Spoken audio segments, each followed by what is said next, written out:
The hydrogen industry is at a critical turning point. For years, the focus has been on producing hydrogen through electrolysis, using renewable electricity or reforming natural gas with carbon capture. These methods have received billions in government subsidies and corporate investment, but they still face major cost and scalability challenges. Now, a new frontier is emerging: natural hydrogen, also known as geologic or white hydrogen. Unlike conventional hydrogen production methods, natural hydrogen is found in underground reservoirs much like oil and natural gas, and could be extracted at a fraction of the cost. This potential breakthrough is why BP has made history as the first supermajor oil and gas company to invest in natural hydrogen development. In January of this year, BP Ventures led the Series A funding round for Snowfox Discovery, a company dedicated to exploring and producing naturally occurring hydrogen. This investment, supported by Rio Tinto and Oxford Science Enterprises, marks a significant shift in the energy landscape.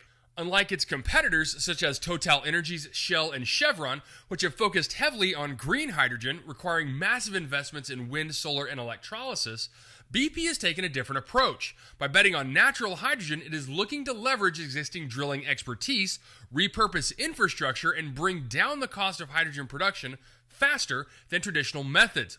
If natural hydrogen proves to be viable on a commercial scale, it could disrupt the entire hydrogen economy, making hydrogen competitive with hydrocarbons without the need for large-scale renewable energy projects. For Rio Tinto, the investment is equally strategic.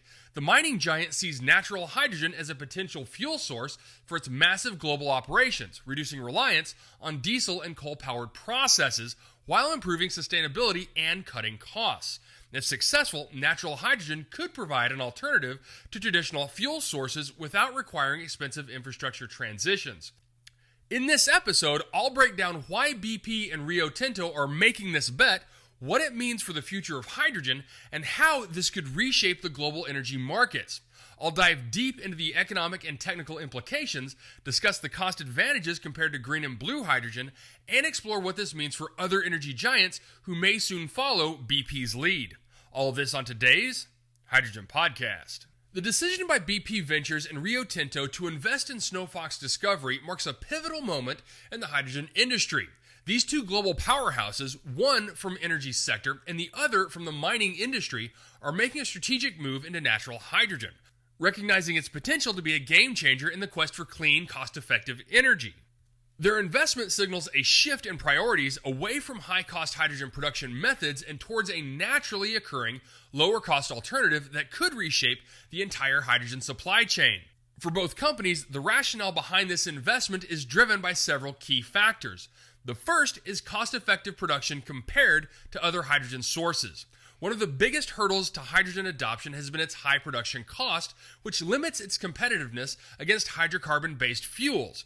The investment in natural hydrogen is an acknowledgement that the industry must find cost-effective ways to scale up production without relying on extensive government subsidies or high electricity costs.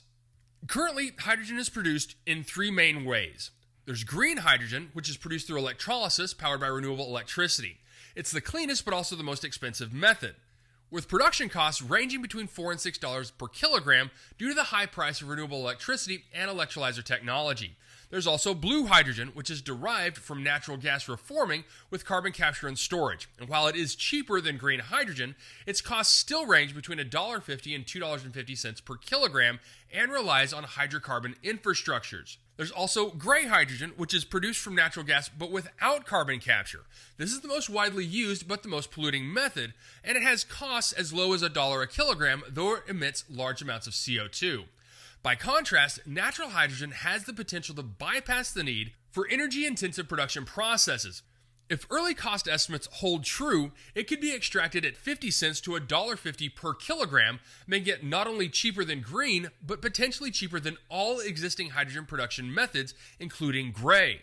And from a business standpoint, this makes natural hydrogen highly attractive for companies looking to scale up hydrogen production while keeping costs low. For BP, this aligns with its strategy of increasing hydrogen output while maintaining profitability. For Rio Tinto, it offers a lower-cost fuel source for mining operations, helping to cut operational expenses and improve sustainability. The second key factor is scaling hydrogen without massive renewable energy investments. One of the biggest challenges in scaling green hydrogen production is the sheer amount of renewable energy required. To meet global hydrogen demand, with electrolysis, the world would need an enormous build-out of wind, solar, and hydroelectric capacity, requiring trillions of dollars in investment. For energy companies like BP, this presents a significant bottleneck. While BP is investing in renewables, scaling green hydrogen would require a huge expansion of clean electricity generation, adding complexity, cost, and time to its hydrogen strategy. Natural hydrogen sidesteps this issue entirely. Instead of requiring vast amounts of renewable electricity, it can be extracted directly from the earth just like natural gas. This means that hydrogen production could be scaled up faster and more efficiently without the need for massive infrastructure investments in wind and solar farms or grid expansions. And from a strategic perspective, this allows BP to diversify its hydrogen portfolio, continuing to develop green hydrogen projects where feasible, while also exploring a lower cost, lower risk alternative that could be commercialized much sooner. The third key factor is utilizing existing oil and gas infrastructure. One of the key reasons BP is well positioned to capitalize on natural hydrogen is its expertise in oil and gas extraction. The same drilling and geological mapping techniques used in hydrocarbon fuel industry can be adopted to locate and extract hydrogen from underground reservoirs.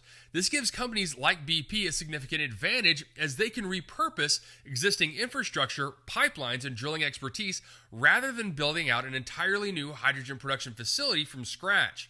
For Rio Tinto, this infrastructure advantage is also relevant. The company operates large-scale mining operations in remote areas, while fuel and energy supply chains are a major cost factor. If natural hydrogen extraction sites can be developed near mining hubs, Rio Tinto could cut its reliance on diesel, reducing costs and carbon emissions in the process.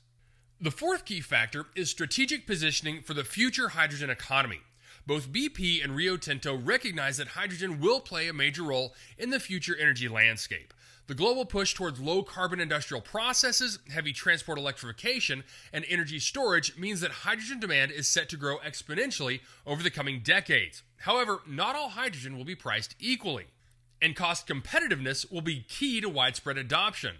By investing in natural hydrogen now, these companies are positioning themselves to be first movers in a sector that could see massive growth. For BP, this investment helps diversify its clean energy portfolio, ensuring that it remains competitive in the hydrogen sector without being overly dependent on expensive green hydrogen projects. It also provides a potential hedge against policy shifts or energy price fluctuations that could impact electrolysis-based hydrogen production. For Rio Tinto, securing a low-cost, clean hydrogen supply could be key to decarbonizing its mining and refining operation, allowing the company to reduce its reliance on diesel-powered machinery and coal-based steel production. This aligns with its broader strategy of improving sustainability and meeting emissions reduction targets set by both governments and investors. And the fifth and final key factor is addressing energy security and supply chain resilience. Another crucial factor driving this investment is energy security. The global energy crisis following recent geopolitical events has highlighted the risks of over-reliance on imported fuels. For industrial players like Rio Tinto, which depends on a stable energy supply for its mining operations, securing a domestic low-cost hydrogen source would be a significant advantage. For BP, natural hydrogen presents an opportunity to develop a locally sourced, geopolitically independent hydrogen supply, reducing reliance on volatile energy markets. This is particularly important as many governments push for energy independence, seeking to reduce reliance on imported hydrocarbons and improve domestic production capabilities. The discovery and commercialization of natural hydrogen could fundamentally reshape the global energy landscape. If costs remain at the lower end of projections, it has the potential to compete directly with hydrocarbons, making hydrogen a truly cost-effective energy carrier for the first time in history. This could accelerate the transition toward a hydrogen-based economy where hydrogen serves as a primary fuel source for industrial processes, transportation, and power generation. However, significant challenges still remain. While early research suggests that natural hydrogen reserves are vast, further exploration is needed to determine the true scale and commercial viability of these deposits. Extraction techniques must be refined to ensure sustainable and environmentally responsible development, and regulatory frameworks will need to adapt to accommodate new hydrogen production methods. As we move forward, this technology could become as disruptive as shale gas was to the oil and gas industry in the 2000s. And if successful, natural hydrogen could redefine the economics of hydrogen production, bringing us closer to a clean energy future at a pace faster than anyone expected. All right, that's it for me, everyone. If you have a second, I would really appreciate it if you could leave a good review on whatever platform it is that you listen to. Apple Podcasts, Spotify, Google, YouTube, whatever it is. That would be a tremendous help to the show. And as always, if you ever have any feedback, you're welcome to email me directly at info@thehydrogenpodcast.com. So until next time, keep your eyes up and honor one another.